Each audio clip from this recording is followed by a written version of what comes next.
Hey everyone, how's it going? Today I'm going to show you guys how to create a new Facebook page. At first head over to your Facebook and then click on the three lines, and then you see this option called create new profile or page. We're going to click on this one.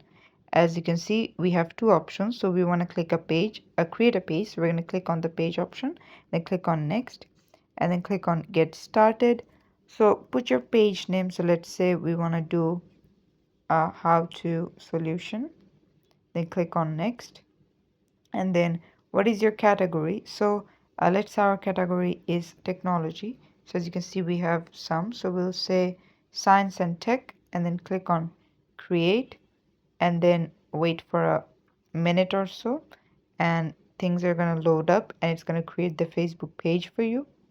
As you can see, now to finish setting it up, we want to put in a bio. So let's say we provide info with how to tutorials, or whatever your bio is, and then put in your contact if you want someone to contact you through specific something. If you want to put your location, so hours, so always open or standard hours, which will depend on what kind of business it is, and then click on next. As you can see, now you need to put your profile picture, things like that. You can also just skip this. You can invite friends if you want, and all these options. So once you do click on done, your Facebook page will be created, and this is how you can do it. Thanks for watching. Please leave a like and subscribe for more tutorials like this, and I'll see you guys in the next one.